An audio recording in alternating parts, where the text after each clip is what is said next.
तो सबसे पहले एक सर्कुलर लोड जो है वो स्केल यानी जो मीटर रूल है उसके ऊपर प्लेस किया है, और कुछ इस तरह की ऑब्जर्वेशन आएगी आपके पास। और इस ऑब्जर्वेशन की बेसिस पर आपने इसमें फाइंड आउट करना है distance D of the centre of the load from the zero end of the ruler as shown in figure 1.2। Figure 1.2 is not to scale. ठीक है, इसका मतलब ये कि आप यहाँ पे रूलर यूज नहीं करोगे। ठीक है, क्योंकि स्केल अगर कंप्लीट होता है तो फिर आप रूलर यूज कर सकते हो। जो भी आपने ऑब्जर्वेशन लेनी है आप डायग्राम से ही लोगे। ठीक है, जैसे आप बिल्कुल यहाँ पर लास्ट में देखो, बेसिकली लेफ्ट साइड से अगर हम स्टार्ट करते हैं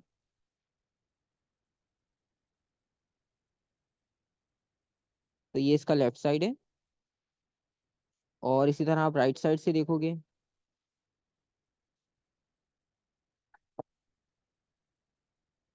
तो ये राइट साइड से जो है वो ये दो पॉइंट्स ऐसे हैं जो बिल्कुल इसके बॉर्डर्स को टच करते हुए मूव कर रहे हैं।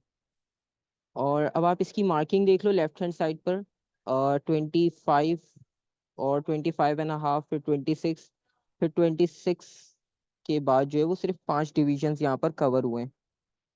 और इसी तरह से यहाँ पर 30 है, 30 से पहले आपने डिवीजन देखना है कौन सा होगा। और यहाँ से थोड़ी मार्किंग हटा दें। ठीक है, तो अब लेफ्ट साइड और राइट साइड यहाँ से आपने नोट करना है कि एग्जैक्टली आपके पास जो इसकी लेंथ होगी वो कितनी होगी।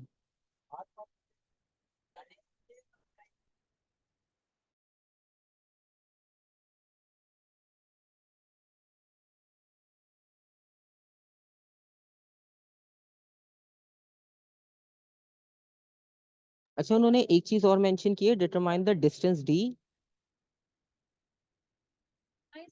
Of the centre of the load from the zero end of the ruler as shown in figure 1.2। तो अब आपने बेसिकली इसका जो सेंटर होगा वो सेंटर फाइंड आउट करना है कि वो सेंटर कहाँ पर एग्जैक्ट लाई कर रहा होगा।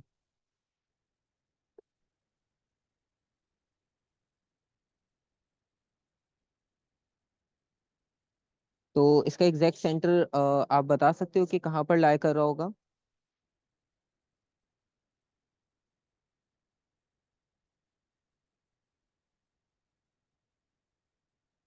अब ये वाला जो पॉइंट है ना, ये बेसिकली है 26.5। क्योंकि अगर आप इस रीडिंग के अकॉर्डिंग देखो तो 25 और 26 और इसके मिड में टोटल 10 डिविजन है, 1 2 3 4 5 6 7 8 9 10। और डिफरेंस जो है वो सिर्फ 1 सेंटीमीटर का है। इसका मतलब ये कि ये 5 डिविजन्स के बाद 26.5 होगा और उसके बाद 27 आएगा। इसी तरह से ये जो लास्ट डिवीजन आपके पास है, क्या था पता 29.6 मेरे पास हम्म 29.5। तो राइट हैंड साइड पे 29.5 होगा। ठीक है, और अब आप इसमें ये आइडेंटिफाई करोगे कि इसका सेंटर कहाँ पर होगा एग्जैक्ट।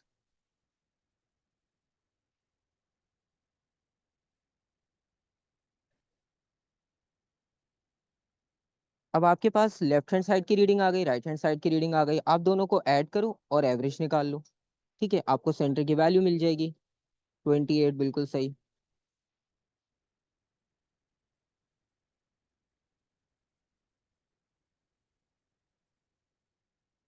क्योंकि वर्किंग शो करने के कोई मार्क्स नहीं है तो सिर्फ एक्सप्लेनेशन के लिए यहाँ लिख रहा हूँ। इससे आपको एवरेज वैल्यू मिल जाएगी सेंटर की 28। क्योंकि 27 जो है वो भी इस सर्कल पार्ट ने कवर कर लिया, 29 भी इस सर्कल पार्ट ने कवर कर लिया, और उसके मिड में एक ही वैल्यू बचती है 28। ठीक है, वो 28 भी यहाँ पर सेंटर में, बिल्कुल एग्जैक्ट सेंटर में आपके पास होगी इस सर्कुलर पार्ट के लिए।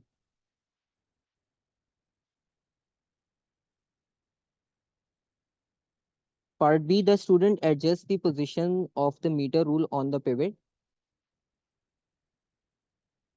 until the meter rule ruler is as near as possible to being balanced.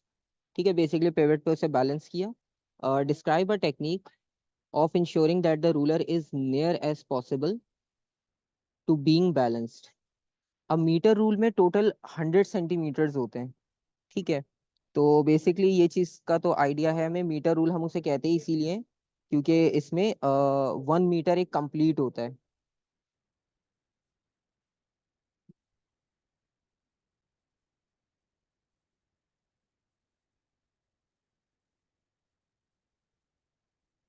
तो बस आपने एक मार्क के लिए डिस्क्राइब करनी है कि आप क्या टेक्निक यूज करोगे उस रूलर को बिल्कुल नियरेस्ट बैलेंस पॉइंट पे बैलेंस करने के लिए। ये पूरा आपके पास सेटअप था। ठीक है, और मीटर रूल को आपने पिवट पे बैलेंस करना है। ये इसका सेंटर बिल्कुल 50 सेंटीमीटर मार्क होगा।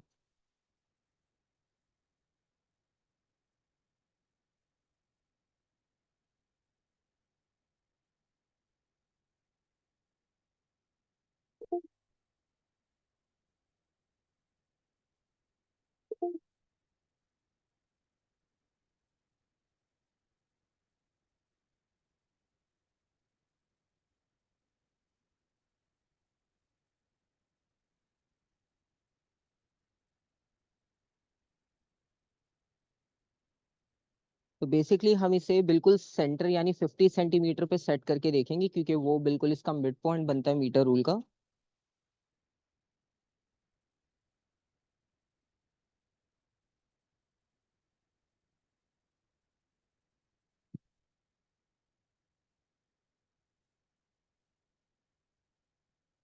Eight 50 centimetre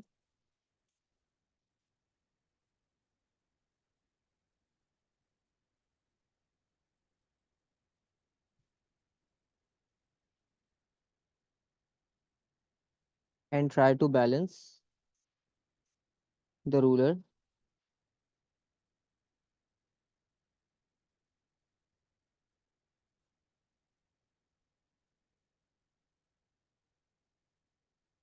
near this point. क्योंकि जब प्रैक्टिकली कर रहे होते हैं तो हर बार ऐसा नहीं होता वो बिल्कुल एग्जैक्ट 50 पर बैलेंस हो जाए। कभी कभार 49 पॉइंट समथिंग पे भी बैलेंस होता है, कभी 50 पॉइंट पे भी। क्योंकि मीटर रूल लैब में यूज करने के बाद थोड़ा सा वो रफ होने की वजह से उसका मास बिल्कुल एग्जैक्ट इक्वल नहीं रहता, दोनों एंड्स पर थोड़ा सा चेंज हो जाता है। तो बस आप रूलर को 50 सेंटीमीटर के अराउंड मूव करके ट्राई करोगे कि कहाँ पर वो एग्जैक्ट बैलेंस हो रहा है। और जैसे वो बैलेंस हो जाएगा उसके बाद फिर वहां से हम इसका बिल्कुल सेंटर पॉइंट फाइंड कर लेंगे। और उसके बाद repeated the student finds that the ruler is near as possible to being balance when the pivot is that. अच्छा, अब ये देखो इन्होंने कहा है कि 47.6 सेंटीमीटर मार्क पे वो बैलेंस हुआ है। और अब आपने फाइंड आउट करना है distance A of the centre of the load from 50 centimetre mark as shown in figure 1.1। Use your value of D from A and the equation. ये आ गई ए की इक्वेशन। ए की इक्वेशन है 50 - डी। अच्छा, आप देखो पूरी वो आपको इक्वेशन भी बनाकर दे रहे हैं। ठीक है, बस आपने डी की वैल्यू को चेक करना है। ठीक है, और उसमें से 50 में से आप उस वैल्यू को माइनस कर लोगे, आपके पास एग्जैक्ट आंसर आ जाएगा ए का। बेसिकली ए था क्या, आप डायग्राम में दोबारा देख लो। ये वाला डिस्टेंस हम फाइंड कर रहे हैं। ठीक है, जो लोड से लेकर पिवट तक का डिस्टेंस आ रहा है। और डी की वैल्यू ऑलरेडी वो कैलकुलेट करवा चुके 28। सो 50 माइनस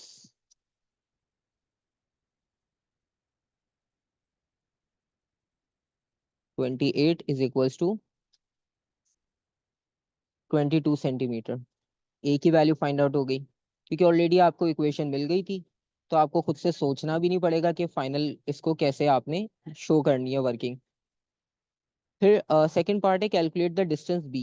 अब जो सेकंड डिस्टेंस बी था वो भी फाइंड आउट करना है of the centre of the load from the pivot as shown in figure 1.1. Use your value d again from part A और equation position of pivot minus d। अब position of pivot भी आपको पता है। ठीक है, और उसमें से आपने सब्ट्रैक्ट करनी है d की value.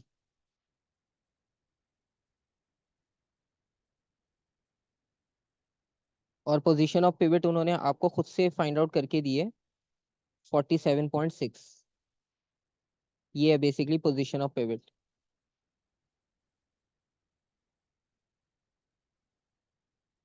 47.6 minus D. Again D की वैल्यू 28 थी।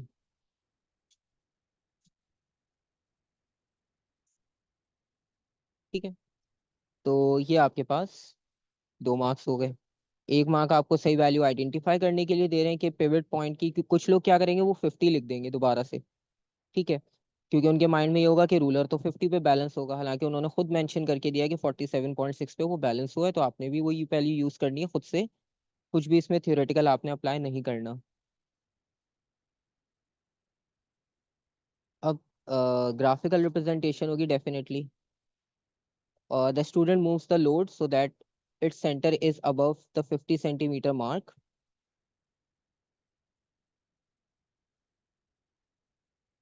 Sorry, 5 centimeter mark and balances the meter rule. तो जो लोड का बिल्कुल सेंटर है वो 5 सेंटीमीटर पे आ रहा है। ठीक है, और मीटर रूल आपके पास जो है वो बैलेंस भी हो रहा है। और उसने ये रिपीट किया प्रोसीजर 10 सेंटीमीटर मार्क तक के लिए। ठीक है, फिर 15, 20 एंड 25 इन सारी वैल्यूज पे उसने मार्किंग की और टेबल में सारी वैल्यूज शो कर दी कि ए की वैल्यू उस वक्त क्या आई, बी की वैल्यू क्या आई, जब आपने position of load different different वहां पर यूज किए। अब इन वैल्यूज को यूज करते हुए आपने जो है वो ग्राफ प्लॉट करना है। प्लॉट अ ग्राफ ऑफ ए को सेट करना है वाई एक्सिस पे, बी को सेट करना है एक्स एक्सिस पे।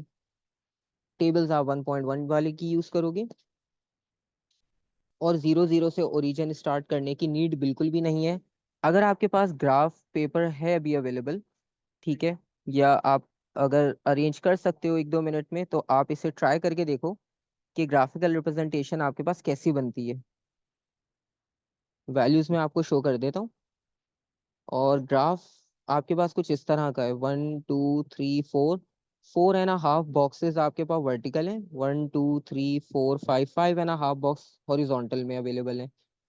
ठीक है, तो आपके पास अगर ग्राफ पेपर है तो आप उसमें भी इतने बॉक्सेस की मार्किंग चेक कर लो कि 5.5 बॉक्स हॉरिजॉन्टल और 4.5 बॉक्स जो बड़े बिग बॉक्सेस होते हैं इसमें पूरे 10 स्मॉल यूनिट्स के। इस रिप्रेजेंटेशन की बेसिस पर अब आपने इसकी ग्राफिकल रिप्रेजेंटेशन ड्रॉ करनी है। और वाई एक्सिस पर है ए, लेबलिंग करने के मार्क्स मिलेंगे आपको। एक्स एक्सिस पर है बी,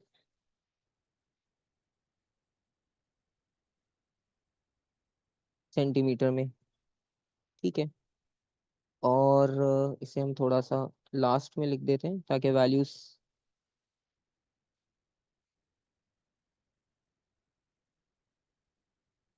अच्छा, ए और बी की वैल्यूज मैं यहाँ पर साइड में मेंशन कर देता हूँ, और आप ट्राई करो ग्राफ खुद से भी।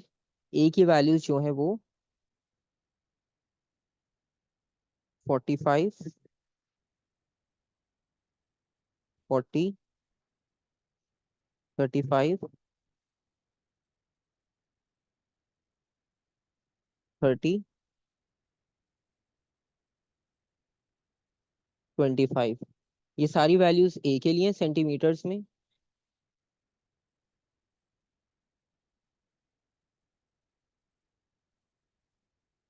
और बी के लिए जितनी वैल्यूज हैं सेंटीमीटर्स में वो 40.5,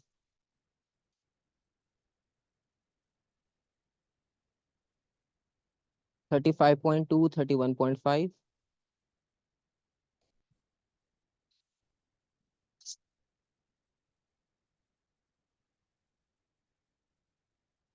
26, 22.5।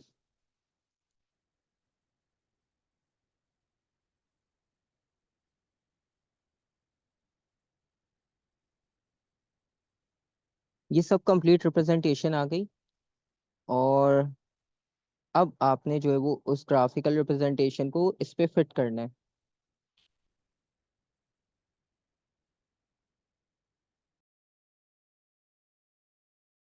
अच्छा, आप में से जो ट्राई कर रहे हैं वो ट्राई करते रहें जब तक मैं इनके एक्सेस मेंशन कर दूं कि अगर मैं इस वैल्यू को प्लॉट करता तो मैं किस तरह से करता, क्योंकि ग्राफ उन्होंने फुल पेपर पे नहीं दिया इस बार, हाफ पेपर पे ग्राफ दिया। फुल पेपर होता है तो थोड़ा सा आपको ज्यादा उसमें स्पेस मिल जाता है मार्किंग के लिए भी।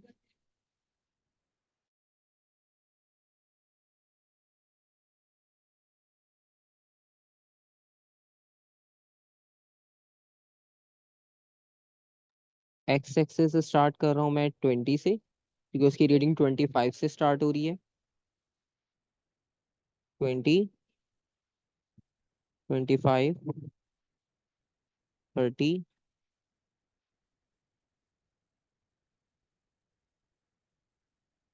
35, 40, 45। तो बी की वैल्यू कवर हो जाएगी इजीली 40 पॉइंट समथिंग, जो है 75% ग्राफ का एरिया भी कवर हो जाएगा। वाई एक्सिस थोड़ा सा शॉर्ट है, वाई एक्सिस में क्योंकि 4.5 बॉक्सेस हैं, तो उसमें हमें डायरेक्ट 25 से स्टार्ट करनी पड़ेगी रीडिंग। तो बिल्कुल आपके पास क्लियर और इजी टू फिट वैल्यूज आ जाएंगी। 25, 30, 35, 40, 45। ठीक है, ये 45 तक आपके पास इजी मार्किंग हो गई, ग्राफ का मोर देन 75% एरिया भी कवर हो रहा है और मार्किंग भी आपके पास इजी हो गई। ठीक है, आप अपने पास भी ग्राफ देखना कि कैसा बन रहा है, और इसमें पॉइंट्स की मार्किंग कर लेते हैं। 45 और 40.5। तो इसमें 40 के बाद 41 यहाँ बनेगा, 42 यहाँ बनेगा, 43, 44, 45। ठीक है, तो बहुत इजी मार्किंग है, 40.5 ढूंढना बहुत इजी है। 40, 41 के मिड में हम मार्क कर लेंगे। ये 41 है।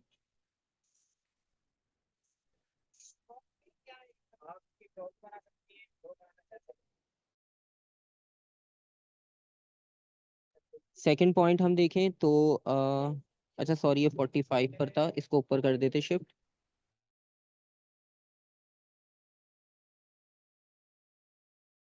और 40 पर मार्किंग है 35.2। अब 35 है, 35 में जो है वो 35 के बाद फिर 36, 37, 38, 39, 40 इस तरह से मार्किंग दी है।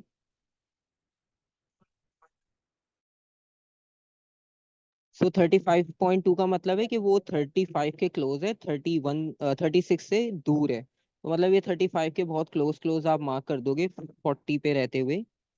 तो ये यहाँ पर इसके क्लोज बनेगा।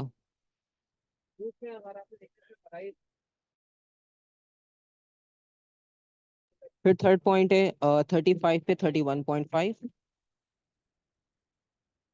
ये 31, 32, 31 और 32 के मिड में आ जाएगा 31.5। और यहाँ पर वर्टिकल 35। नेक्स्ट 30, 26,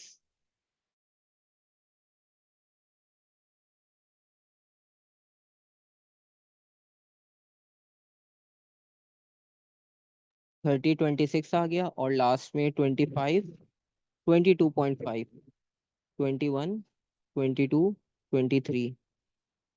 ये 22, ये 23, इसके मिड में आएगा 22.5। बिल्कुल यहाँ पे मार्किंग हो जाएगी। ठीक है, क्योंकि ग्राफ आपके पास शॉर्ट हाफ पेपर था, इस वजह से उन्होंने कहा कि ज़रूरी नहीं है कि आप इसको बिल्कुल ओरिजिन से स्टार्ट करो, वरना बहुत कंजेस्टेड ग्राफ बनता। अब इसमें आपने बेस्ट फिट लाइन ड्रॉ करनी है, और बेस्ट फिट में आपको बताया था कि कंपलसरी नहीं है कि सारे पॉइंट्स कवर हो, मैक्सिमम ट्राई तो हमने करनी है, और मैक्सिमम क्वेश्चंस में हो भी जाता है। लेकिन अगर नहीं होता तो बस आपने ट्रेंड को फॉलो करना है कि जो पॉइंट्स लाइन पर नहीं आ रहे तो आप हाफ ऊपर नीचे कर सकते हो। इसके लिए आपके पास अगर ट्रांसपेरेंट रूलर हो तो बहुत अच्छी बात है, ताकि आप पॉइंट्स का ट्रेंड देख सको कि आप कितने पॉइंट्स लाइन के ऊपर स्किप कर रहे हो, कितने पॉइंट्स लाइन के नीचे स्किप कर रहे हो। ठीक है, तो हम फर्स्ट और लास्ट पॉइंट को अगर मैच करके देखें तो हमारे पास थोड़ा सा ट्रेंड इस तरह से आ रहा है, इसे थोड़ा सा और शिफ्ट करना पड़ेगा। इसे हम थोड़ा सा ऊपर शिफ्ट करेंगे ताकि वो जो नीचे वाला पॉइंट है वो,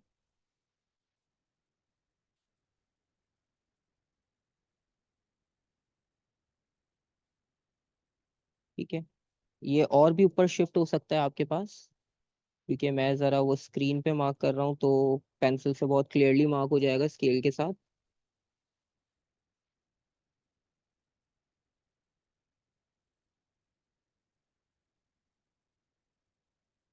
ठीक है, तो आपके पास जो है वो जो पॉइंट्स कट होंगे उसके बाद ये पॉइंट एक स्किप हो जाएगा, ये पॉइंट स्किप हो जाएगा, तो ऊपर नीचे आप इन पॉइंट्स को बैलेंस कर लोगे। ठीक है, जैसे ये भी इसके क्लोज है। जब पेपर और पेंसिल से आप ड्रॉ करोगे तो ये और भी क्लियर हो जाएगा आपके पास। ठीक है, ये लास्ट वाला पॉइंट भी आप उससे इंटरसेक्ट करवा सकोगे। स्क्रीन पे थोड़ा बहुत प्रॉब्लम होता है एग्जैक्टली मैच करने का, क्योंकि लाइंस इतनी शार्प नहीं बनती,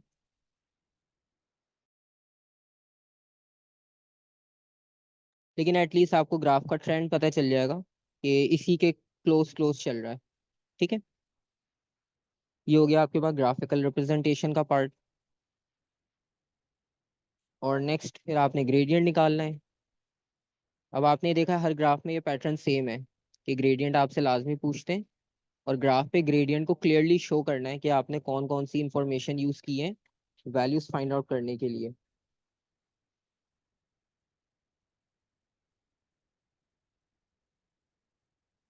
तो अब हम एक यहाँ से ले लेते हैं ये वाली वैल्यू जो राउंड ऑफ होकर आ रही है, ये वाली वैल्यू। ठीक है, और एक वैल्यू हम टॉप से ले लेते हैं।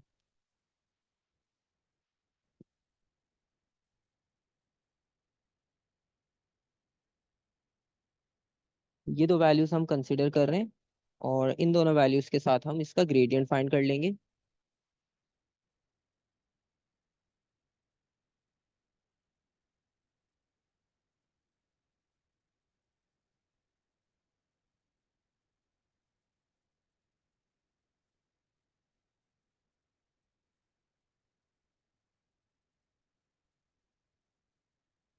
अच्छा, कभी कभी ना वो इसके लिए आपको लिख कर देते क्वेश्चन में कि ट्रायंगल मेथड आपने यूज करके ग्रेडियंट फाइंड करना है। वो ट्रायंगल मेथड यही होता है, पुराने पेपर्स में आपको मिलेगा अक्सर कि ट्रायंगल मेथड यूज करना है, तो वो उसमें कंफ्यूज नहीं होना, वो इसी की बात कर रहे होते हैं बेसिकली।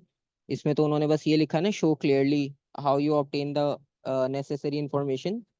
तो यहाँ पर तो हम वैल्यूज मार्क करके दिखा रहे हैं, इसी को ट्रायंगल मेथड भी कहते हैं। तो यहाँ से हमने वैल्यू ली है एक्स एक्सिस पे 25, और वाई एक्सिस पे वैल्यू ली हमने ये वाली 28.5।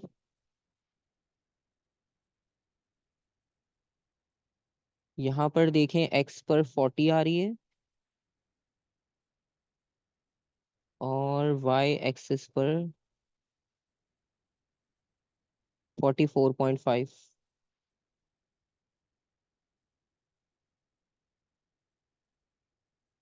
ये वैल्यूज हो गई x2, y2, x1, y1। तो अब ग्रेडियंट निकाल लेते जल्दी से।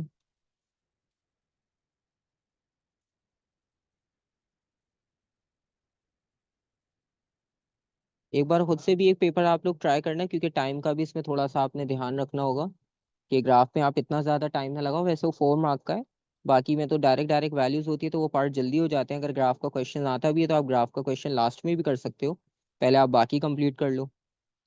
तो 44.5, 28.5,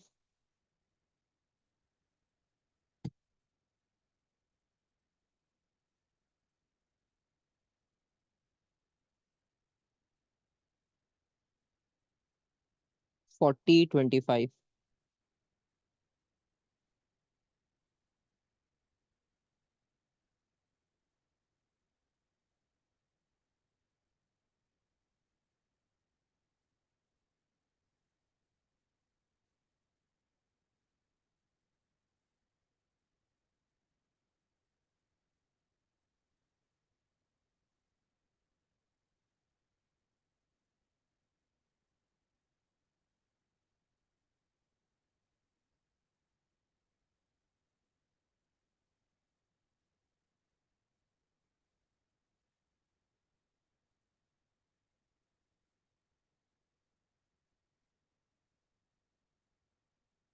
ठीक है, राउंड ऑफ 1.1। ठीक है, तो जब भी आप ग्राफ स्ट्रेट लाइन का ड्रॉ करोगे, उसमें आपने याद रखना है, कभी कभार वो लिख कर भी देंगे, ट्राइंगल मेथड। और अगर नहीं भी लिखा होता तब भी ट्राइंगल मेथड ही यूज करना है।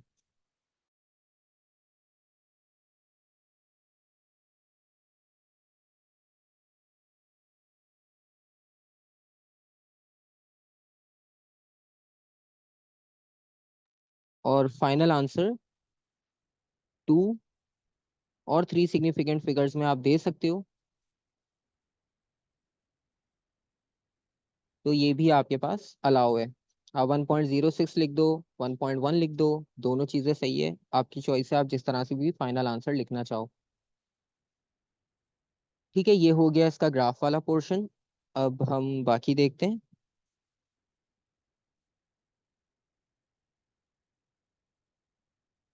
Calculate the mass capital M of the metre ruler using the equation. ठीक है, ये इक्वेशन आ गई, वैल्यू ऑफ के भी दे दी, और इसका यूनिट भी आपने अप्रोप्रिएट लिखना है। वैसे मास है तो वो हम देख लेंगे, या तो ग्राम होगा या केजी होगा। ठीक है, तो के की वैल्यू 25। Thought it was 25. हम्म और ग्रेडियंट क्योंकि हमारा इतना ज़्यादा डिफरेंस नहीं आया, 1.1 -1 इज इक्वल्स टू।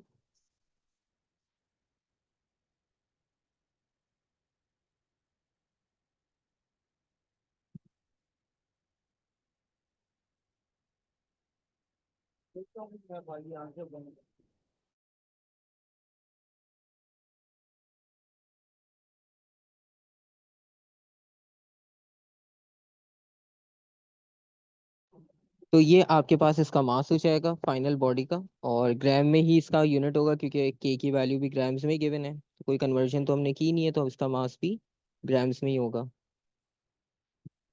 और वैसे इसकी आप मार्किंग स्कीम में आप देखोगे ना, तो उन्होंने आपको एक रेंज सेट करके दी होगी, क्योंकि अगेन ग्रेडियंट सबके डिफरेंट आएंगे, एग्जैक्ट सेम नहीं आएंगे। तो 150 मिनिमम, और मैक्सिमम आप 350 तक, अगर आंसर आपका कुछ भी आता है तो वो एक्सेप्टेबल होगा ग्रेडियंट की वजह से, क्योंकि ग्रेडियंट इसमें मैटर करता है, मास तो उन्होंने खुद से दिया फिक्स। तो हमारी इसके मिड में एवरेज वैल्यू आई है एग्जैक्ट, तो ठीक है, कोई इसमें प्रॉब्लम नहीं है।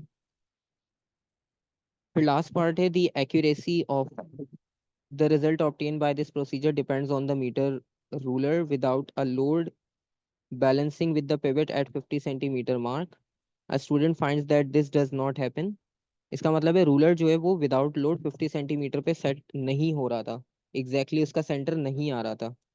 सो she adds a small piece of modelling clay to one end of the metre ruler to correct it.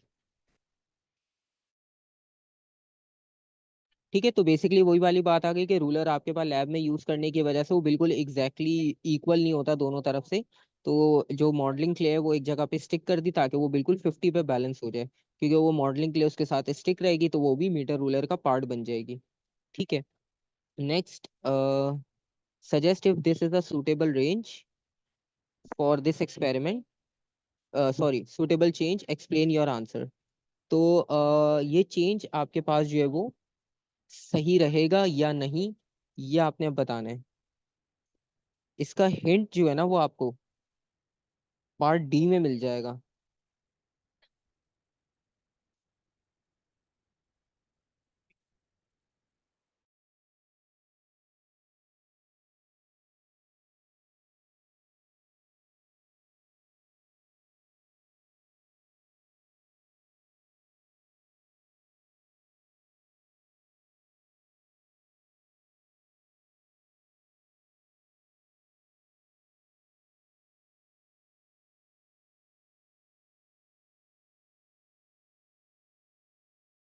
अच्छा, इसमें पता है क्या होगा, अभी उन्होंने आपको मास दिया मीटर रूल का, वो है 25 ग्राम्स। अब मीटर रूल का मास सिर्फ 25 है। ठीक है, और अब जो इसमें मॉडलिंग के लिए ऐड की है ना, उस मास के लिए तो कोई बात यहाँ पर लिखी नहीं है उससे पहले, ना उसका मास ऐड किया है। ठीक है, तो इससे क्या होगा कि मॉडलिंग क्ले ऐड करने की वजह से जो रॉड का मास है वो इंक्रीज हो जाएगा, जिसकी वजह से थोड़ा सा आपकी वैल्यूज जो फाइनल मास आ रहा है उसमें चेंज आ जाएगा। ठीक है, तो इसलिए ये वाला जो चेंज है ये सूटेबल नहीं है, इसमें हम लिखेंगे this change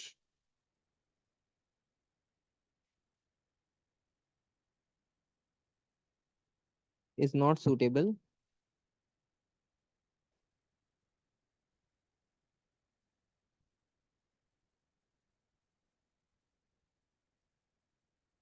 because this change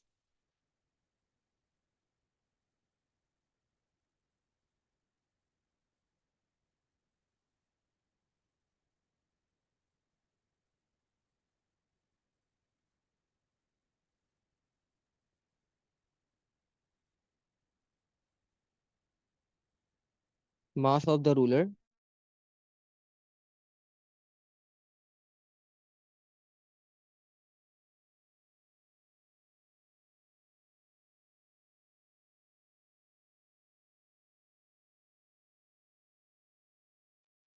ठीक है, ये आपके पास कॉन्सेप्ट आ गया इसका सिंपल सा।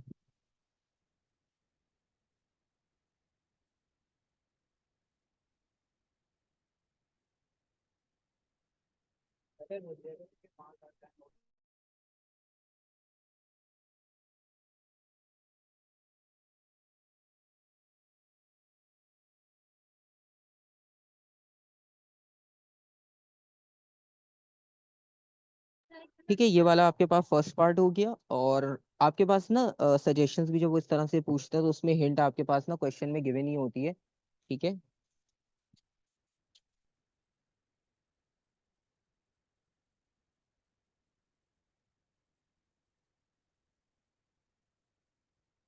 और इसके बाद नेक्स्ट पार्ट देखते हैं। अब एक ग्राफ वाला पार्ट हो गया, ये लेंदी था। अब इसके बाद इजी ही होगा एक पार्ट, डायरेक्ट डायरेक्ट कैलकुलेशन। अब हम वो देखते हैं next part.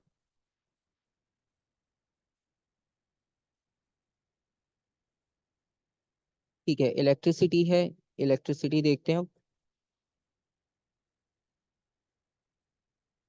A student investigates a circuit containing different combinations of resistor। ठीक है, अच्छा ये पहली बार ऐसा होगा कि आपके पास रेजिस्टर्स का क्वेश्चन आया और इसमें जो है वो आपको थ्योरेटिकल सोचना नहीं पड़ेगा, और इतना क्वेश्चन जो है वो बुरा नहीं लगेगा जिस तरह इलेक्ट्रिसिटी थ्योरी में लगता है, क्योंकि उसमें आपको सारी चीज़ें माइंड में आ जाती है कि कैलकुलेशन है, कन्वर्जन है, कॉम्बिनेशन है, लेकिन इसमें आपको कुछ भी नहीं सोचना है ऐसा।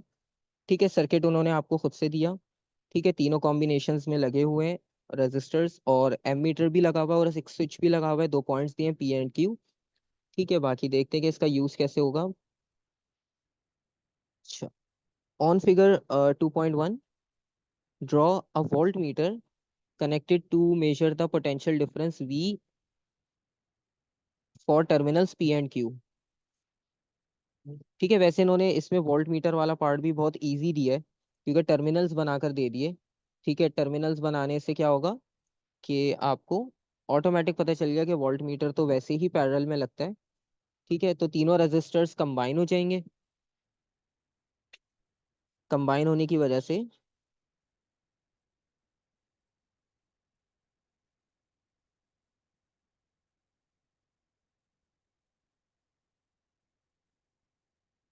ये कनेक्शन बन गया। ठीक है, ये वोल्ट मीटर का कनेक्शन आ गया। Part B, the student measures the potential difference for terminal P and Q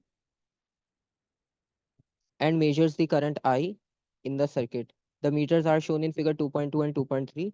ठीक है, दोनों की रीडिंग्स आ गई, वोल्ट मीटर और एम मीटर की। और सर्किट ए की वैल्यू जो है वो अब आपने इस डायग्राम से नोट करके लिखनी है, क्योंकि उन्होंने आपको जो मीटर शो किया उसमें क्लियर रीडिंग्स मेंशन की हुई है। तो उसमें से एक एक वैल्यू जो है वो आप इन दोनों मीटर से नोट करके मेंशन करोगे। ठीक है, अब आप यहाँ पर देखो 3 और 4, दोनों में 10 डिविजन्स का डिफरेंस है। तो वोल्ट मीटर की रीडिंग कितनी होनी चाहिए? और एम मीटर में भी अगर आप देखो तो उसमें 10 डिविजन्स के बाद 0.2 का चेंज आ रहा है। तो पहले वोल्ट मीटर की रीडिंग बताओ, वो तो ईजी है, कितनी होनी चाहिए?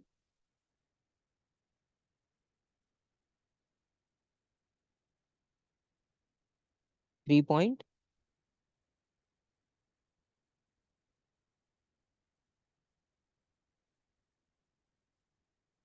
3.1, ठीक है, वोल्ट मीटर की रीडिंग बिल्कुल सही। अगर किसी को कंफ्यूजन हो आप पूछ लेना दोबारा कि कैसे 3.1 आई है, क्योंकि इसमें क्लियर आपके पास 10 डिविजन्स आ रहे हैं, 3 to 4, ठीक है।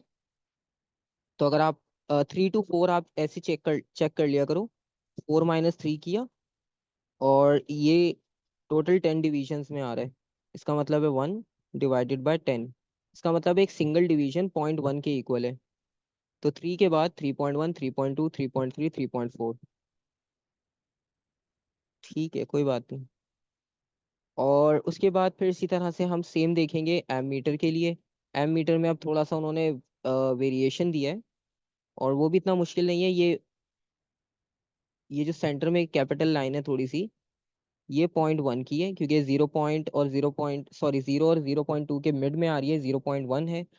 और फिर आप 5, आपको पता है 5 डिविजन्स जब होते हैं तो उसमें 0.2 का जो है वो बनता है सेटअप, तो ये 0.12 बनेगा इसके बाद, ठीक है, 0.12, क्योंकि आपके पास यहाँ पर 0.1 आ गया, 0.1 के बाद 1, 2, 3, 4, फिर यहाँ पर 0.2 आ गया।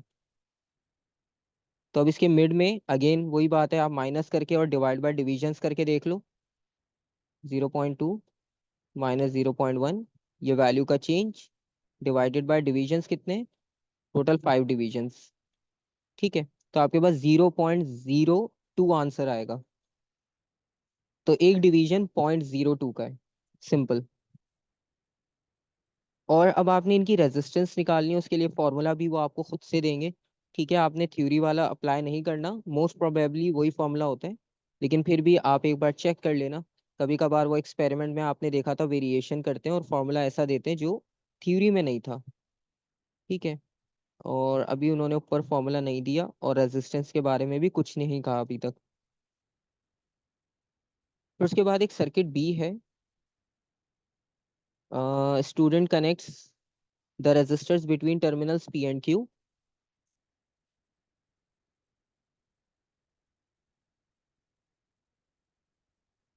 As shown in figure 2.4, she measures and records in table 2.1 the value of V and I for the circuit। अब P और Q के बीच में जो कनेक्शन किए हैं इसमें डिफरेंट है, ठीक है। और सर्किट सी में देखो तीनों पैरेलल में कनेक्ट कर दिए,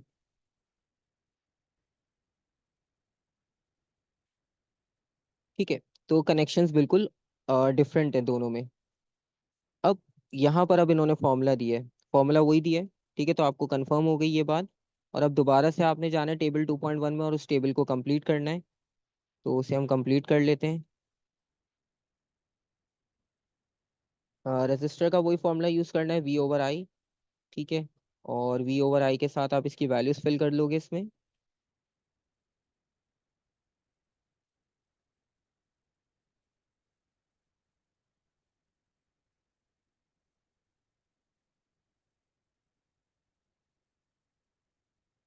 सबकी कैलकुलेशंस जो है वो डिवाइड करके होगी,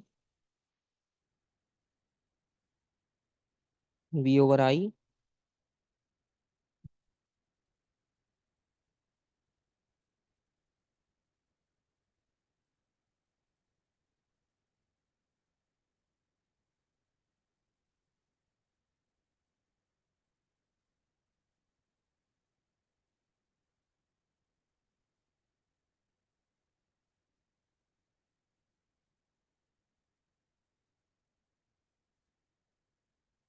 अच्छा,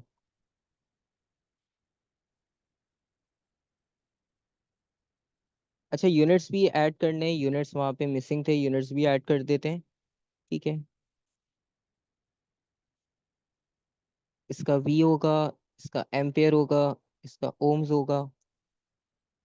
बस इसमें ऐसी चीजें होती है जो आपको याद रखनी होती है, बेसिकली ये क्वांटिटीज में ही आती हैं। इसमें भी कोई थ्योरेटिकल इतनी आपके पास स्ट्रांग नॉलेज ना भी हो, तब भी आप ये कर लेते हो, ठीक है। और अब उसके बाद है calculate resistance RA, use the value of R from circuit A and equation. अच्छा, आपने RA फाइंड करना है, वैल्यू जो है वो R की सर्किट ए से यूज करनी है, और इक्वेशन आपके पास ये गिवन है, ठीक है।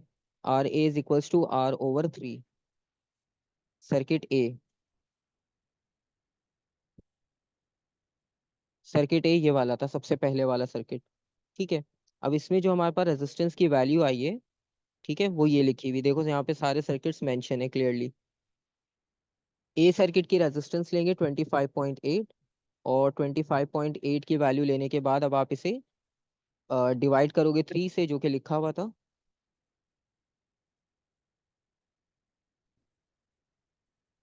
25.8।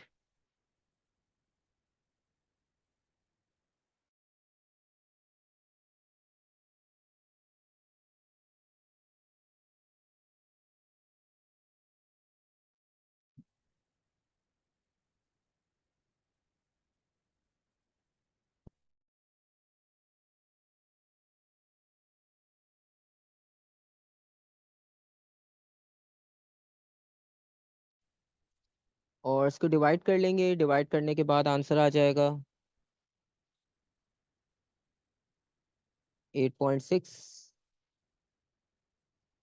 ठीक है, सिंबल लिख देते हैं, शायद लास्ट में पूछ लें, वैसे उन्होंने यूनिट का भी कहा नहीं है, लेकिन लिख देते हैं। उन्होंने वैसे पूछा हुआ नहीं है, क्योंकि आप देखो तीनों वैल्यूज के आपको सिर्फ 1 मार्क मिल रहे हैं। ठीक है, तो अगर आप यूनिट मिस भी करते हो तो कोई प्रॉब्लम नहीं होगा, क्योंकि उन्होंने कहा ही नहीं है आपसे, जो कहेंगे बस उसी के मार्क्स मिलेंगे। उसके बाद 13.2 है, 13.2। अच्छा, इसमें उन्होंने आपको सारे कॉम्बिनेशंस खुद ही से सॉल्व करके दिए हुए। देखो आप सब में अलग वैल्यू है, पहले मैं 3 से डिवाइड किया क्योंकि तीनों सीरीज में थे, 1.5 से डिवाइड कर रहे हैं क्योंकि दो पैरेलल थे, तीसरे में तीनों ही पैरेलल लगे हुए हैं। तो इस तरह से आपके पास कॉम्बिनेशन खुद से दिया है।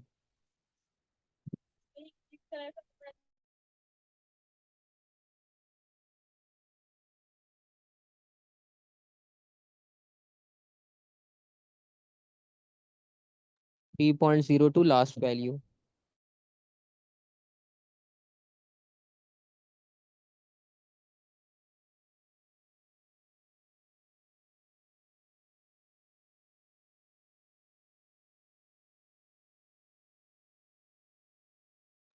ठीक है, पार्ट 2 है, a student suggest that R B and R C should all be equal, state whether your result supports this suggestion. ठीक है, अब आपने रिजल्ट्स को देखकर बताना है कि आपके सजेशन को सपोर्ट कर रहा है या नहीं, और फिर आपने जस्टिफाई भी करना है your statement with reference to the values from your result. अब आप स्टेटमेंट पहले लिखोगे कि वो जस्टिफाई हो रही है या नहीं हो रही, पहले तीनों की वैल्यूज देख लो आप। एक वैल्यू थी 8.6, 8.8, फिर 9.06। तो थोड़ा बहुत जो है वो चेंज तो है, एग्जैक्टली सेम तो नहीं है। ठीक है, लेकिन अगेन वही बात है, आप 8.6 को राउंड ऑफ करोगे 9 बनेगा, 8.8 को राउंड ऑफ करोगे 9 बनेगा, 9 को भी आप 9 राउंड ऑफ कर लोगे तो 9 ओम्स ही बनेगा। तो इनकी ऑलमोस्ट रेजिस्टेंस सेम ही है, क्योंकि प्रैक्टिकली जब परफॉर्म करते हैं तो थोड़ा बहुत एरर आता है। तो थोड़े बहुत एरर को जो है वो एक्सेप्ट किया जा सकता है, और कितना एरर एक्सेप्ट किया जा सकता है वो भी मैं आपको बता देता हूँ, कि अगर आपके पास एरर लेस देन 10% हो तो वो एक्सेप्टेबल है। ठीक है, तो इतना जो है वो एरर चलता है। तो आपको इसमें से दिख रहा है इतना ज़्यादा एरर तो नहीं है, आप इन दोनों का डिफरेंस निकाल लो, आपको पता चल जाएगा डिफरेंस कितना आ रहा है। Let's suppose 8.8 minus 8.6।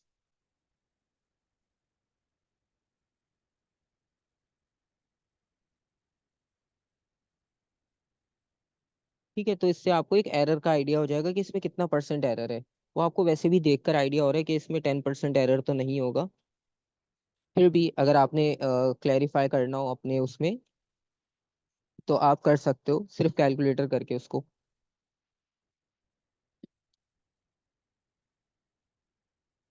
इसका मतलब है कि ये सारी वैल्यूज इक्वल हैं। ठीक है, तो हम इसमें लिखेंगे yes, RA, RB and RC are equal.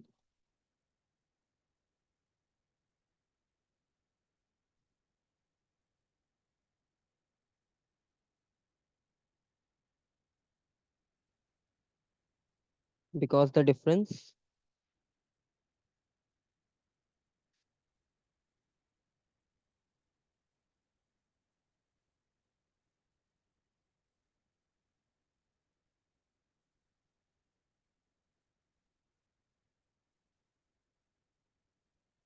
of each resistor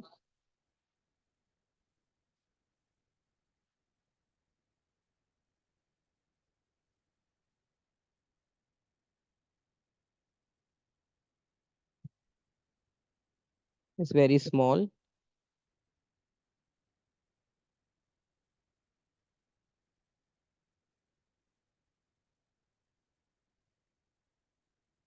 and changes less than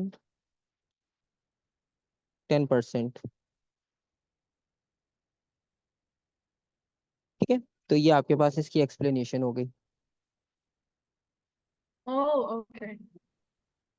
ठीक है, अब आपको देखो ये चीज एक बार इस तरह से आप क्वेश्चंस करते रहोगे ना, बस गो थ्रू भी करते रहोगे, आपको कुछ कुछ उसमें चीजें नहीं समझ आती रहेंगी।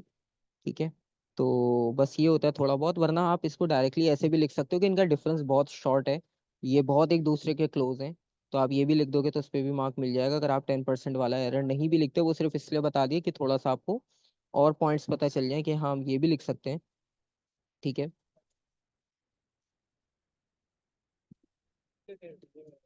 और फिर उसके बाद है a student investigates the resistors in circuit A using a variable resistor to change the current in the circuit in space below. Draw the symbol for a variable resistor. Variable resistor अब किसको कहते हैं, उसका symbol आपको याद होना चाहिए।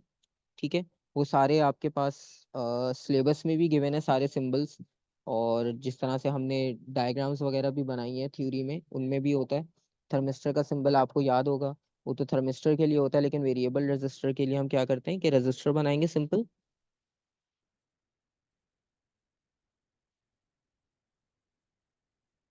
और यहाँ पे एरो बना देते हैं। ठीक है, ये वेरिएबल रजिस्टर का सिंबल है।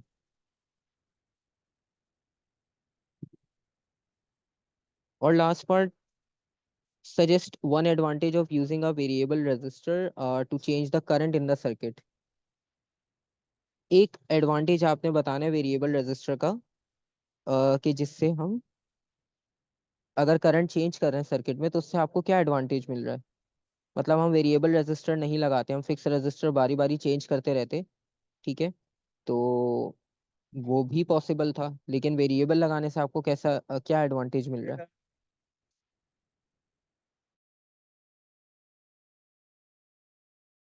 अच्छा, इसको लगाने से आपको बस एक ही जो है वो इसमें एक एडवांटेज नजर आ रहा है कि ये आपके पास इजी होगा। अब आपने 3 सर्किट्स बनाए अलग अलग, तीनों में आपने देखा सर्किट डायग्राम अलग अलग बनी, सबकी कैलकुलेशन अलग अलग हुई, और सब में करंट की वैल्यू फिर उसके हिसाब से आपकी एडजस्ट हुई। अब यही आपने प्रैक्टिकली परफॉर्म करना हो, तो जिस तरह वो हमारे पास नॉब होती है फैन के रेगुलेटर की, उसकी स्पीड इंक्रीज डिक्रीज करने के लिए, तो उसमें आपके लिए कितना ईजी हो जाता है। ठीक है, तो इससे बस आपको ये होता है कि आप वैल्यू इजीली सेट कर सकते हो, और आप अपनी जो वैल्यू ऑब्टेन करनी है वो आप इजीली ऑब्टेन कर सकते हो।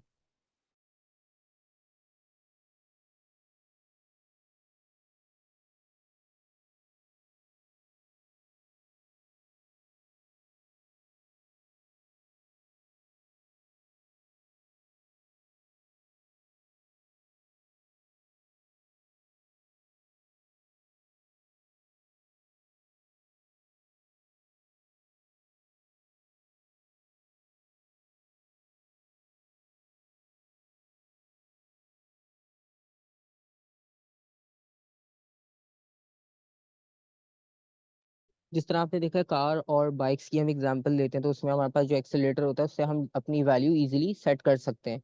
अगर वो फिक्स, जिस तरह स्टेयर्स की एग्जांपल है, स्टेयर्स जो है वो डिस्क्रीट होती हैं, उसमें फिक्स वैल्यू होती है।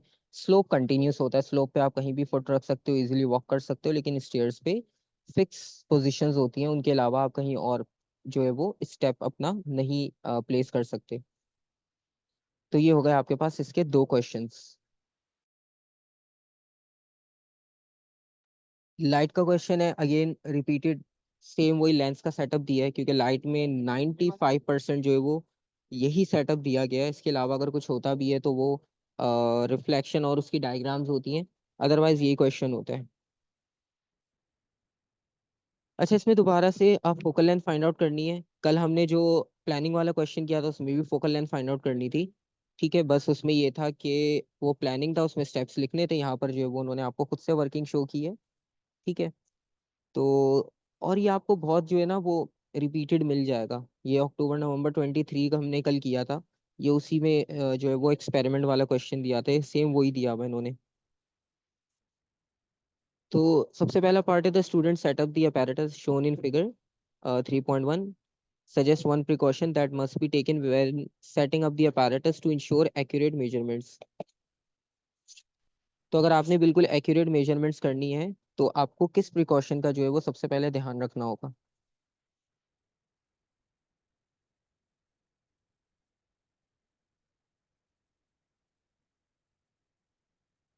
अच्छा, वैसे आप डायग्राम देखो तो डायग्राम में आपको हर चीज उसमें परफेक्ट नजर आ रही है। मतलब आपके पास जो लैंप रखा है वो बेंच के साथ बिल्कुल परपेंडिकुलर है। ठीक है, लेंस रखा है वो भी बिल्कुल परपेंडिकुलर है। स्क्रीन रखी है वो भी बिल्कुल स्ट्रेट परपेंडिकुलर है 90 डिग्री बेंच के साथ। ठीक है, तो यही प्रिकॉशन जो है वो सबसे इंपॉर्टेंट होता है कि ऐसा ना हो कि आपके पास बेंच ही टिल्टेड हो, आपके पास स्क्रीन नीचे हो, लैंप ऊपर हो, तो वो इमेज आपको स्क्रीन पे मिलेगी नहीं, क्योंकि आपके एंगल में डिफरेंस आ रहा है, पोजीशन में डिफरेंस आ रहा है। ठीक है, तो इसका मतलब ये कि हम सिंपल सा इसमें प्रिकॉशन लिखेंगे लैंप। सारा कलर की रेंज होती है मेरे पास नीचे का।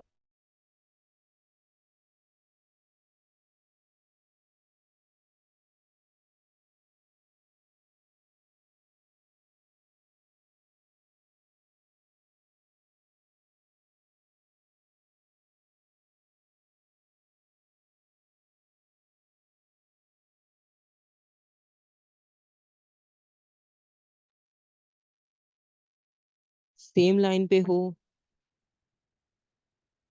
सेम हाइट पर हो,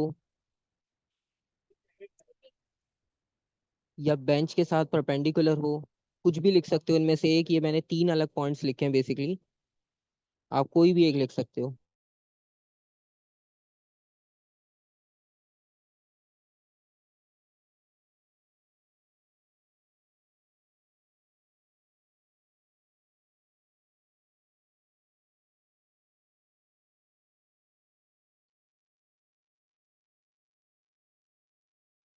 और उसके बाद है the student sets the distance u between the illuminated object and the lens 20 centimetre, u distance 20 है। he places the screen near the lens and moves the screen until a sharp image of the illuminated object is seen on the screen। describe a technique for obtaining an image that is as sharp as possible। अब आपने जो है वो distance उसने set कर दिया 20 centimetre का। उसके बाद अब आपने जो है वो एक टेक्निक मेंशन करनी है बेसिकली, कि कौन सी आपके पास इसमें ऐसा पॉइंट हो सकता है कि जो आपको शार्प इमेज लाने में हेल्प करे। बहुत ही सिंपल है, उन्होंने कहा कि ये वाला डिस्टेंस फिक्स हो गया। अब आपके पास सिर्फ एक चॉइस है।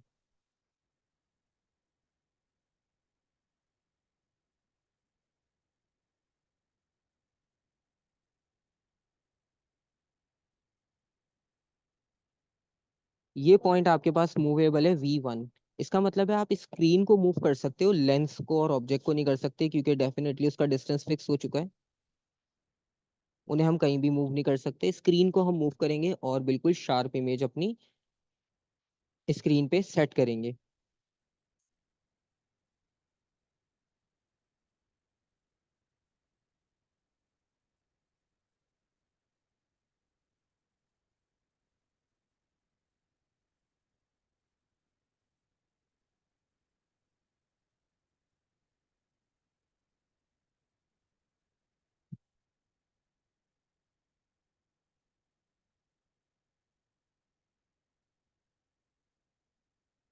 ठीक है, आप उसे बैक एंड फोर्थ भी लिख सकते हो, बैक एंड फोर्थ मूव करेंगे। ठीक है, कि आप उसकी शार्प इमेज ऑब्टेन कर सको। वो आपकी मर्जी, आप जैसे भी डिस्क्राइब करना चाहो, लेकिन मूवमेंट सिर्फ स्क्रीन की हो सकती है। उसका रीजन आपको बता रही है, क्योंकि उन्होंने क्लियरली लिखा डिस्टेंस यू जो है वो सेट हो चुका है। measures V1, measure the distance V1 the lens to the screen on figure 3.1। Again अब आपने V1 को नोट करना है। तो आपको इसके लिए रूलर यूज करना पड़ेगा।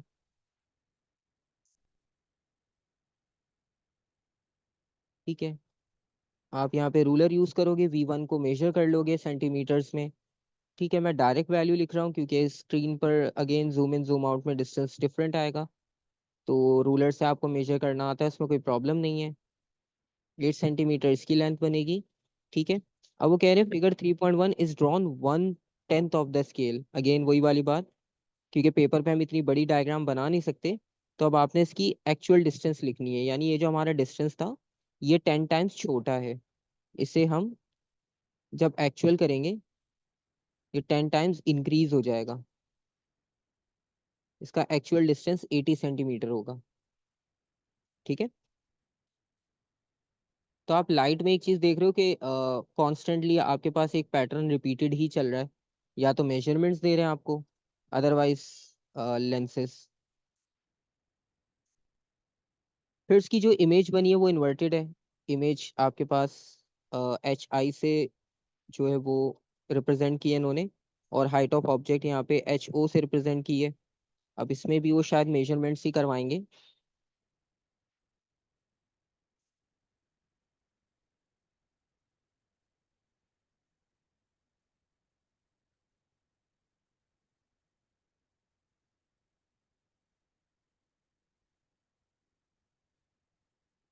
Measure HO, the height of the illuminated object as shown in figure 3.2।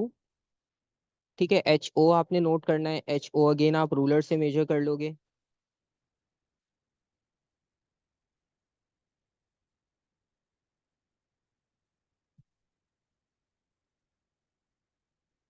ये रूलर से 1.2 आ जाएगी। और H1 हम मेजर करेंगे, वो भी हम रूलर से मेजर करेंगे।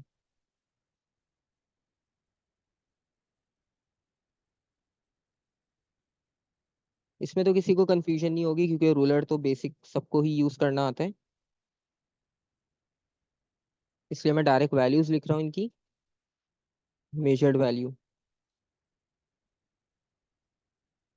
फिर मैग्निफिकेशन निकालनी है, फॉर्मूला दिया हुआ है ऑलरेडी आपके पास।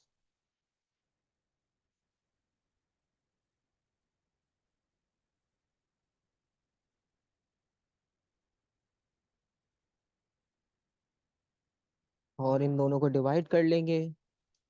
सबसे इजी जो है ना फिजिक्स का ही ATP होता है, क्योंकि इसमें सारी चीज़ें ऐसी होती है कि जो आप डेली लाइफ में यूज़ कर रहे होते हो प्रैक्टिकली, और उसको थोड़ा सा आइडेंटिफाई करना भी इजी होता है कि अगर ये चेंज नहीं होगा तो ये चेंज तो आ ही सकता है।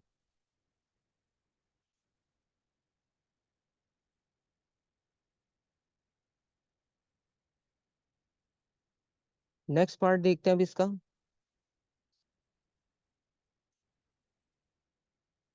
ठीक है, ऑलमोस्ट एंड पे है ये वाला पार्ट भी। और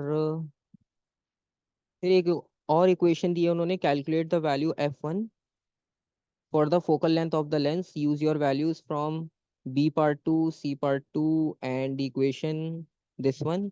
और F1 आपने फाइंड आउट करना है। अब हम सारी वैल्यूज ऊपर से जमा करते हैं फिर से। V1 80 था।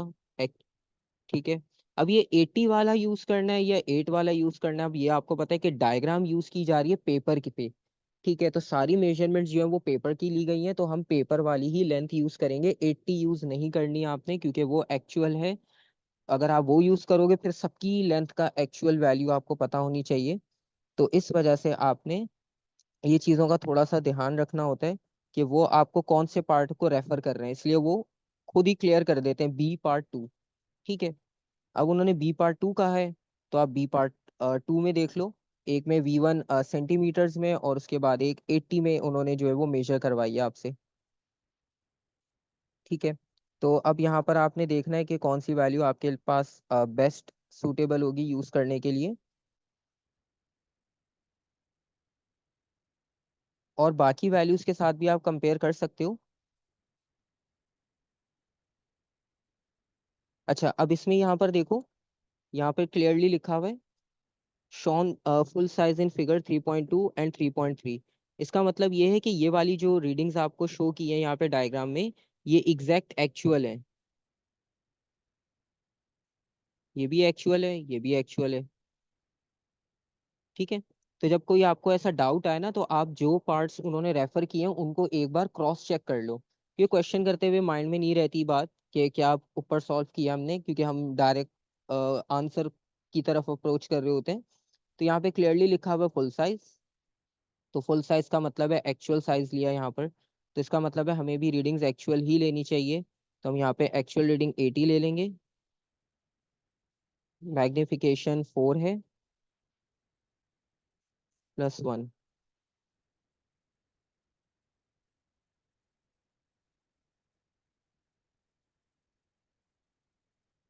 ठीक है। ये भी आपको क्लियर हो गया कि रीडिंग अगर इस तरह का प्रॉब्लम हो तो आपने क्या करना है और क्या नहीं करना।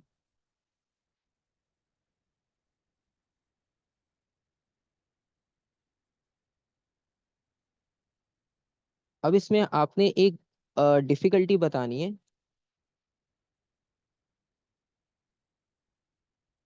That is experience when using a ruler to measure the height of the image in this experiment, suggest an improvement to the apparatus to overcome this. Difficulty कहाँ पर आ रही है? When using a ruler to measure the height of the image.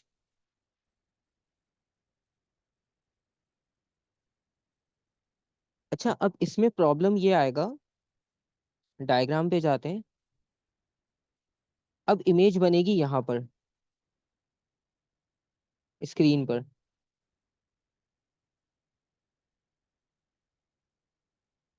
अब screen पर जो height आएगी image की, उसको मेजर करने के लिए अगर आप स्क्रीन पर स्केल रूलर रखकर मेजर करने लगोगे तो आपका शेडो आ जाएगा। तो ऑब्जेक्ट की इमेज तो ब्लॉक हो गई। ठीक है। तो ये सबसे बड़ी प्रॉब्लम है कि आपकी लाइट, सॉरी, लेंस और स्क्रीन के मिड में जो है वो जब आप रूलर यूज करने लगोगे तो आपका रूलर और आपका हैंड जो है वो उसकी लाइट के पाथ के बीच में आ जाएगा। ये सबसे बड़ा प्रॉब्लम है और उसका भी शेडो कास्ट होने लग जाएगा। ठीक है। अब आप देखो, सिंपल सी प्रैक्टिकल अप्रोच है कि जो आप सोच सकते हो लाइट के बारे में। सबसे पहले तो प्रॉब्लम लिख देते, सॉल्यूशन इजी है।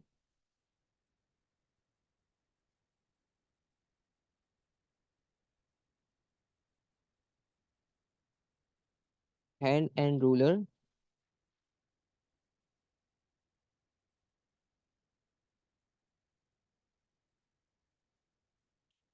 Is going to be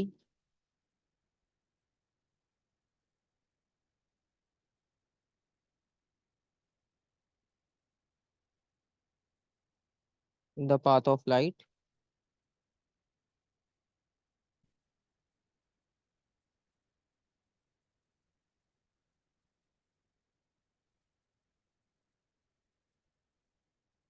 between lens and screen.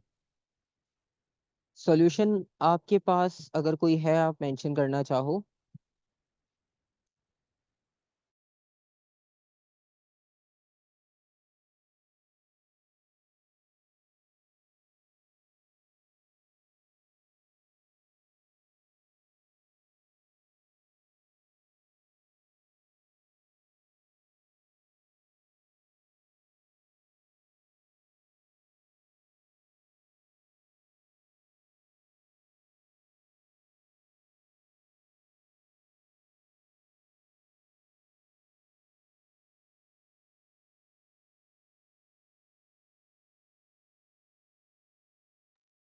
अच्छा, अब इसमें हम क्या कर सकते हैं? हम ट्रांसपेरेंट तो यूज नहीं कर सकते, स्क्रीन ट्रांसलूसेंट कर लेंगे। जिस तरह से ट्रेसिंग पेपर्स होते हैं जिसकी आपको बैक साइड से लाइट क्लियरली नजर आ जाती है, तो आप उसकी बैक साइड पे जाकर जो है उसकी हाइट मेजर कर लोगे। ठीक है, क्योंकि आपको उस शीट के थ्रू जो है वो क्लियरली इमेज दिख रही होगी। तो वो आप देख सकते हो इजीली। तो हम इसकी बैक साइड से इसकी हाइट नोट कर लेंगे और ट्रांसलूसेंट शीट जो है वो हम यूज कर लेंगे, क्योंकि ट्रांसलूसेंट में लाइट उसमें से इजीली पास हो सकती है।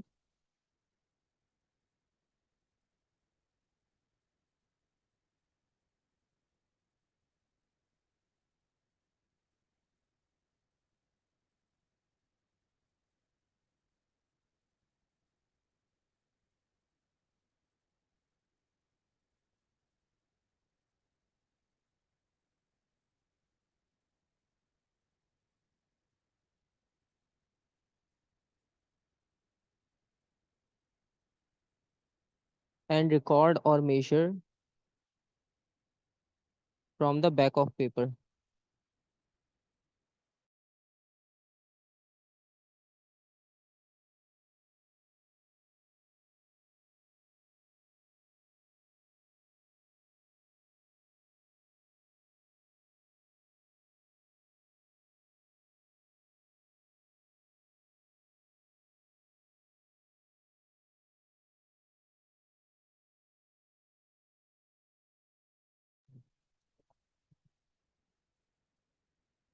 अच्छा, उसके बाद जो है वो वैल्यू एफ है, the student adjust the position of the lens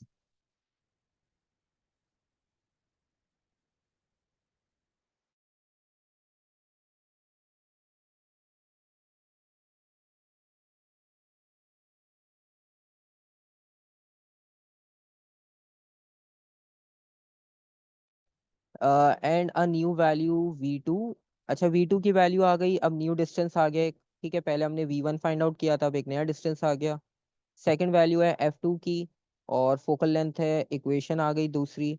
अब आपने F2 फाइंड आउट करना है। अब F2 के लिए हम वैल्यूज फाइंड आउट करते हैं कि हमारे पास क्या क्या थी। सबसे पहले U की वैल्यू तो ऊपर ही लिखी हुई है 40। V2 की वैल्यू जो है वो 25.1 है।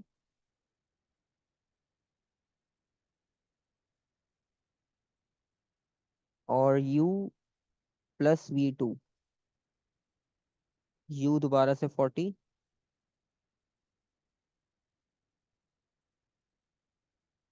आपको याद होगा कल भी जब हम वो फॉर्मूला देखा था हमने प्लानिंग वाले क्वेश्चन में, सेम यही था, UV/U+V। तो इनकी कैलकुलेशन से आपको फाइनल आंसर मिल जाएगा, और फिर हम देखते हैं कि फाइनल पार्ट में क्या करना है।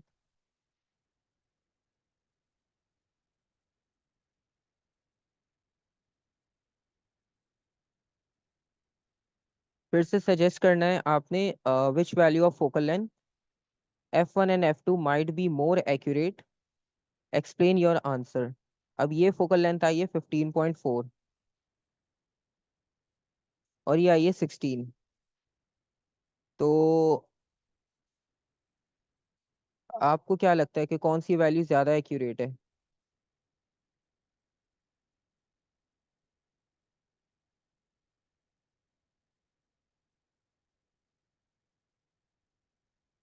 F1 16,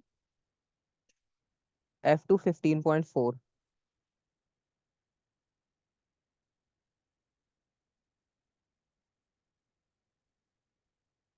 अच्छा, इसमें ये होता है कि इस एक्सपेरिमेंट में हम पूरी फुल लेंथ यूज करते हैं, और फुल लेंथ में होता यही है कि आप जो है वो जितना डिस्टेंस उसमें मैक्सिमम रखते हो, तो आपके पास ज़्यादा एक्यूरेट रीडिंग्स आती हैं। ठीक है, और जितने शॉर्ट शॉर्ट डिस्टेंस पे आप उसको प्रैक्टिस करोगे, उतना जो है वो रीडिंग्स में थोड़ा सा अनसर्टेनिटी का चांस होता है। तो इस वजह से जो हमारे पास F1 वाली वैल्यू है, हम उसे जो है वो कंसिडर करेंगे, क्योंकि यहाँ पर अब आप यहाँ पर हाइट और देखो, 1.2 हाइट ऑब्जेक्ट की थी, 4.8 आ रही है उसकी height of image.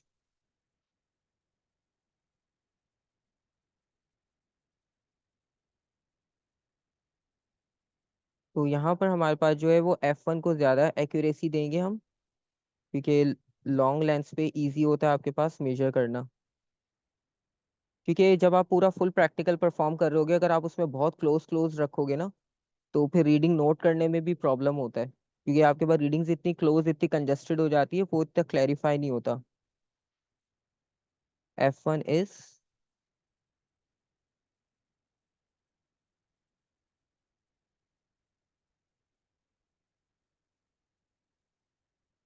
More accurate,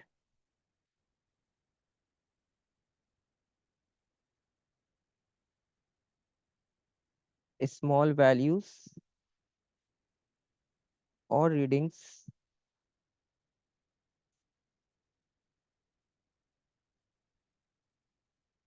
increases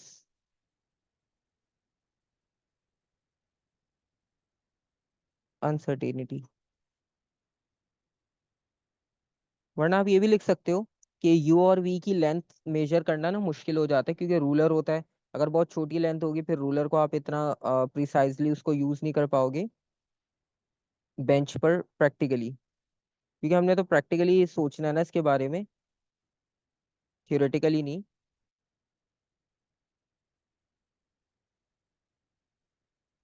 और इसके अलावा हाँ, ये इसकी सजेशन हो जाएगी। बाकी जो नोट्स भी मैंने लिंक में अपलोड किए ना ड्राइव पे, उसमें नोट्स के फोल्डर में आप जाओगे एटीपी में, उसमें शॉर्ट शॉर्ट पॉइंट्स लिखे हुए हैं, वो भी आप देख लेना, उनसे भी आपको काफ़ी हेल्प मिल जाएगी।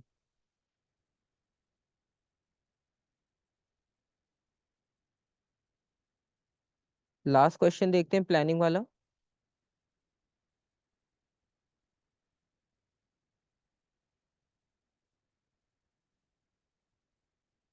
क्योंकि थर्मल का क्वेश्चन नहीं दिया हुआ था तो थर्मल ही पूछेंगे। A student investigates the effect of insulation on the cooling of a liquid.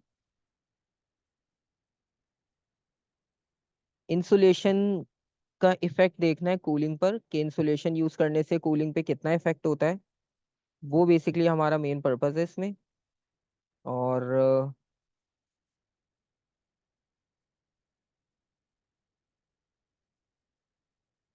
plan an experiment which will enable her to investigate how changing the thickness of insulation, thickness हम change कर रहे हैं insulation की,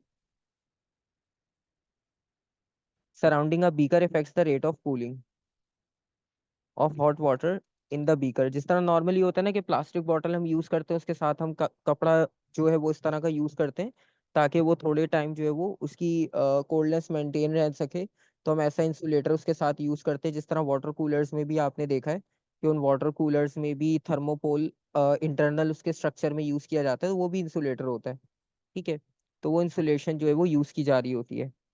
और इसमें apparatus क्या है, एक ग्लास बीकर है, a supply of hot water, a lid to fill fit the beaker, strips of insulation which can be cut to size, तो जैसा साइज चाहिए आपको कट करके आप उसे यूज कर सकते हो। और in your plan list any additional apparatus needed, कोई एडिशनल apparatus चाहिए आप लिख सकते हो। अगेन एक्सप्लेनेशन लिखनी है आपने एक्सपेरिमेंट की, रेट ऑफ कूलिंग जिससे आइडेंटिफाई हो सके, और वेरिएबल जिसे कांस्टेंट रखना है, टेबल ड्रॉ करना है, और फाइनल अगेन रिजल्ट कैसे ड्राइव करोगे वो मेंशन करना है। और अगर आप चाहो तो, अगर डायग्राम हेल्प करती है आपके एक्सपेरिमेंट में तो वो आप यूज कर सकते हो। ठीक है।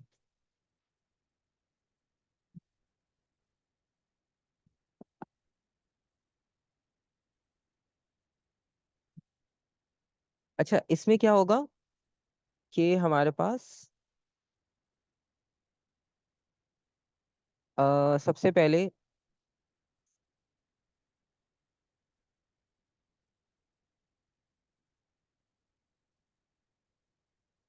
एक आपके पास इंडिपेंडेंट होता है वेरिएबल, एक डिपेंडेंट होता है, और एक होता है कांस्टेंट।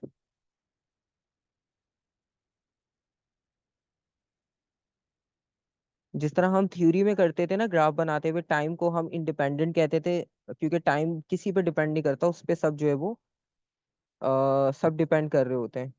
तो इंडिपेंडेंट में ये होता है कि जो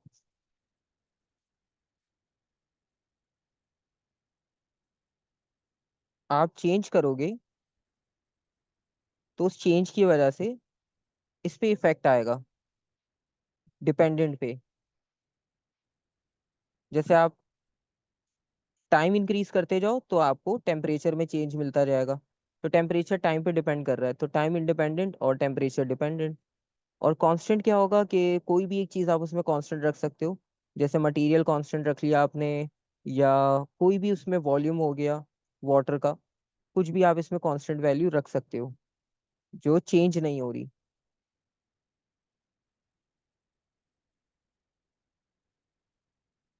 और अब आते हैं अपैरेटस पे। अब इस अपैरेटस में अगेन वही बात है, आपने rate of cooling, rate word यहाँ पर लिखा हुआ है, रेट का मतलब टाइम, और टाइम नोट करने के लिए घड़ी तो दी नहीं उन्होंने। ठीक है, तो एडिशनल अपैरेटस में सबसे पहले हमें चाहिए होगी स्टॉप वॉच।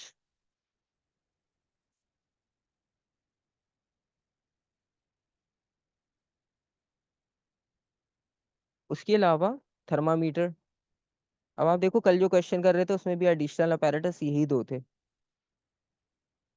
उसमें बल्कि एक मीटर रूलर था क्योंकि उसमें हाइट थी, उसमें टाइम नहीं था।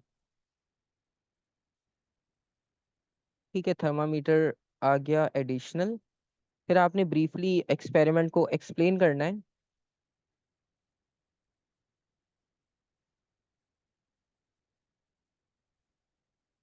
अच्छा, अब इसमें मेजरमेंट में आप क्या करोगे कि थिकनेस एक स्पेसिफिक कंसिडर किया आपने कि इनिशियल हम ये थिकनेस ले रहे हैं।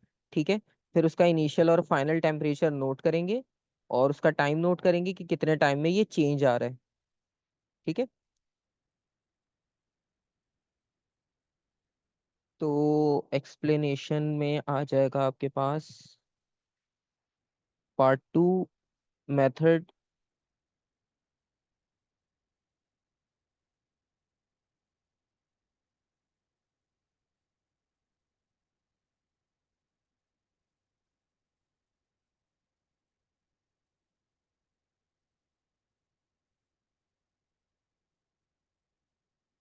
Take specific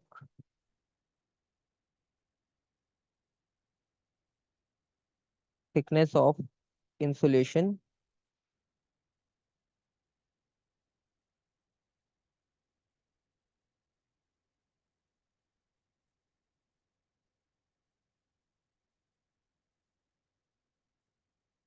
and record the initial temperature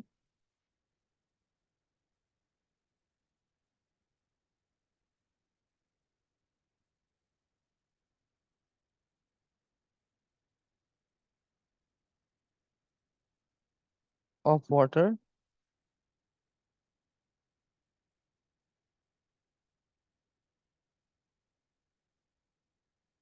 start the stop watch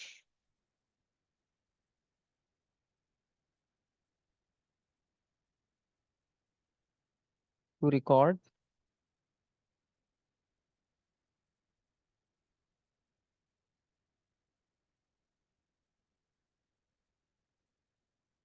record the time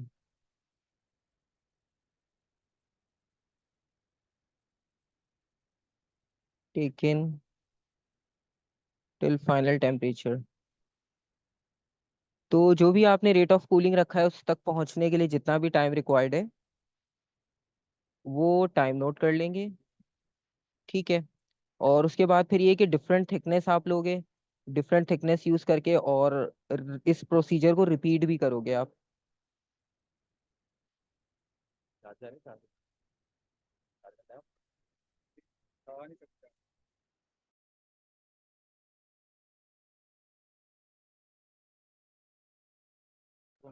so change thickness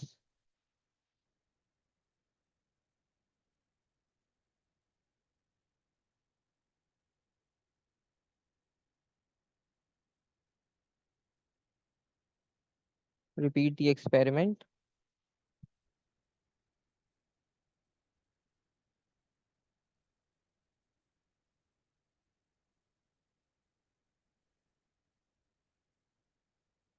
for at least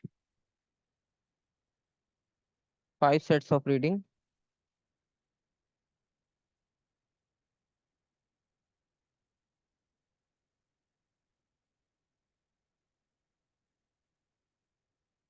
तो ये आपके पास हो जाएगा इसका मेथड।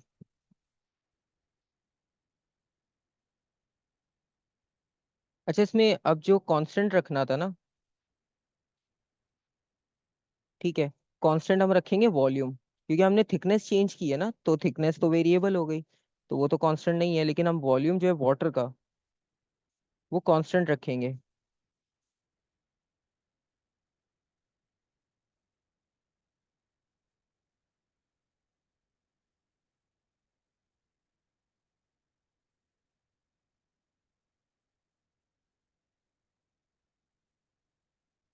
कांस्टेंट फैक्टर में आएगा हमारे पास वॉल्यूम ऑफ वाटर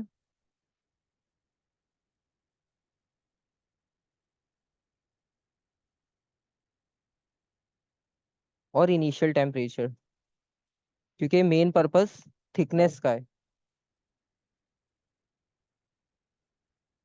थिकनेस के साथ रेट ऑफ कूलिंग हम नोट कर रहे हैं, तो ये दो चीज़ें हम कांस्टेंट रख सकते हैं। फिर उसके बाद ग्राफिकल रिप्रेजेंटेशन आ जाएगी।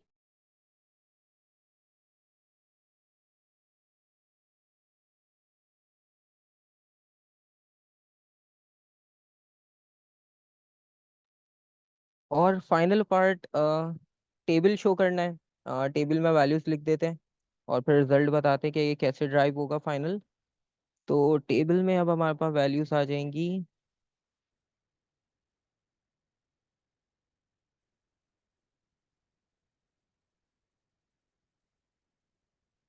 सबसे पहले थिकनेस,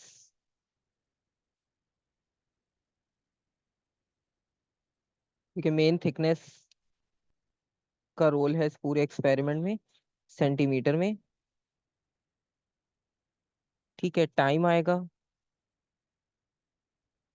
सेकंड्स में। इनिशियल टेम्परेचर क्या रखा वो आ जाएगा डिग्री सेल्सियस में। फाइनल टेम्परेचर क्या आया वो आ जाएगा डिग्री सेल्सियस में।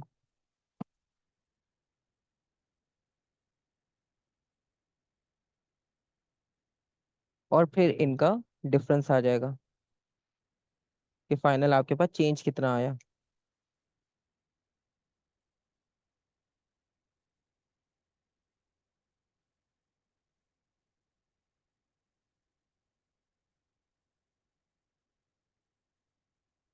ठीक है, और रिजल्ट्स में तो आपको पता है कि ग्राफ ड्रॉ करके फिर बिहेवियर से ही हम आइडिया लगा सकते हैं, क्योंकि इसमें फॉर्मूला नहीं लिखना, थ्योरेटिकल नहीं है।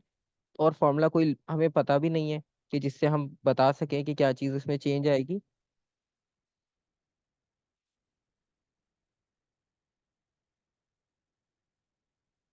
रिजल्ट में हम ये लिखेंगे, नॉर्मली क्या होता है कि एक्स एक्सिस पे इंडिपेंडेंट क्वांटिटी आती है। ठीक है,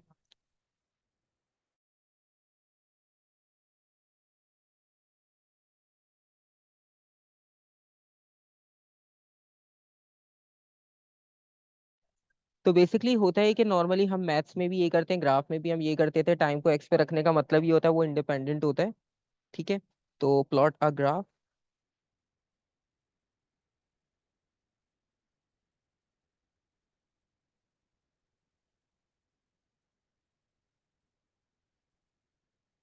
by taking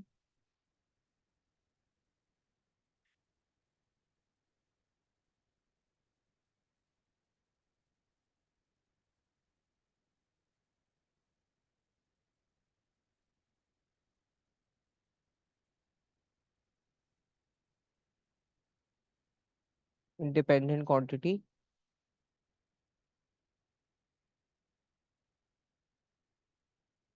on x axis, क्योंकि इम्पोर्टेंट है रेट और थिकनेस, इन दोनों की इम्पोर्टेंस उन्होंने कहा था। Effect of insulation on the cooling of a liquid and investigate how the changing the thickness of insulation affects the rate of cooling.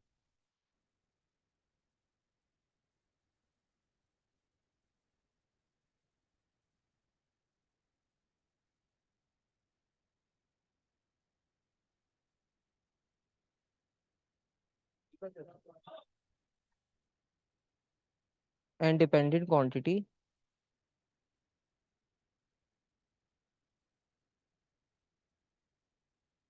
on y-axis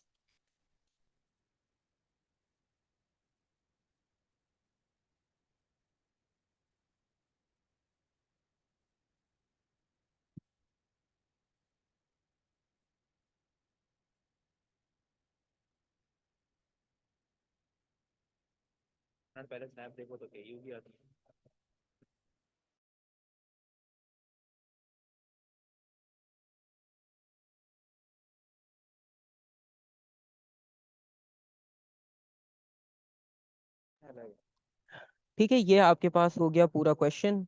और इसी तरह से आपके पास कंप्लीट पेपर्स होंगे। और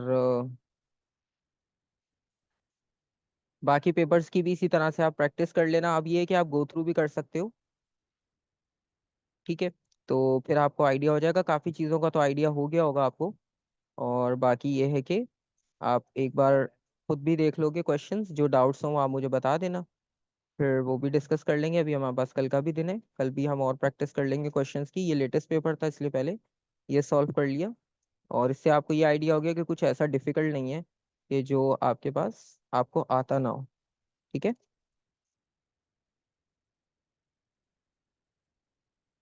फिर इंशाल्लाह बाकी पार्ट हम कल कंटिन्यू करेंगे।